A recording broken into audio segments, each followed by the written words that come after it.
Hello বন্ধুরা, কেমন আছেন সবাই? আশা করি অনেক ভালো আছেন। আজকের এই ভিডিওতে আমরা ইরান এবং ইসরায়েলের বিষয় নিয়ে জানতে চলেছি, কেন এদের মধ্যে এত ঝামেলা। চলুন সহজে ভিডিওটিতে জেনে নিই। ভিডিওটি শুরু করার আগে একটি রিকোয়েস্ট, আপনারা যদি আমার চ্যানেল নতুন হয়ে থাকেন আমাদের চ্যানেলটি সাবস্ক্রাইব করবেন এবং ফেসবুক থেকে দেখে থাকলে আমাদের ফেসবুক পেজটি ফলো করবেন।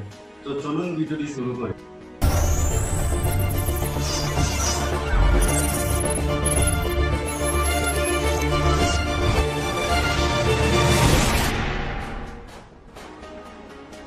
শুরুর কথা, ইতিহাস জানার পর 1948 খ্রিস্টাব্দে ইসরায়েল তৈরি হওয়ার পর থেকে মূল ঝামেলা শুরু।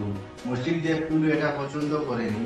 1979 সালে ইরানে যখন ইসলামিক বিপ্লব হয় তখন থেকে ইসরায়েলকে অবৈধ রাষ্ট্র ঘোষণা করেন ইরান এবং ফিলিস্তিনের পাশে দাঁড়ায়। এখান থেকে মূল সফলতা শুরু এবং মূল কারণ পারমাণবিক নিরাপত্তা। ইসরায়েলের ভয় হলো ইরান নাকি পারমাণবিক বোমা বানাচ্ছে। ইসরায়েল মনে করে এটা তাদের জন্য বিপদ।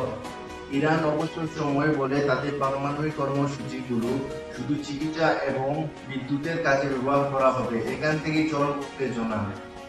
মূল কথা, আঞ্চলিক প্রভাব। মধ্যপ্রাচ্যে কে বেশি শক্তিশালী হবে এ নিয়ে এদের মধ্যে প্রায় সময় ছোটখাটো যুদ্ধ হয়ে থাকে।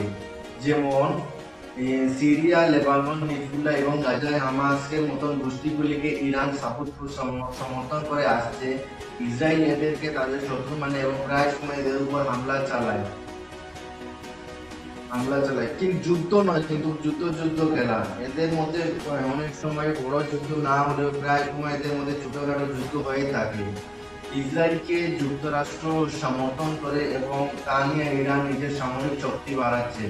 মূল কথা হচ্ছে যে এখানে বিশ্বের অনেক দেশই চায় যে এই দুই দেশ শান্তিতে থাকুক, কিন্তু যতক্ষণ পর্যন্ত ক্ষমতা এবং অবিশ্বাস থাকবে ততক্ষণ পর্যন্ত এদের মধ্যে শান্তি আসাটা কঠিন। ধন্যবাদ।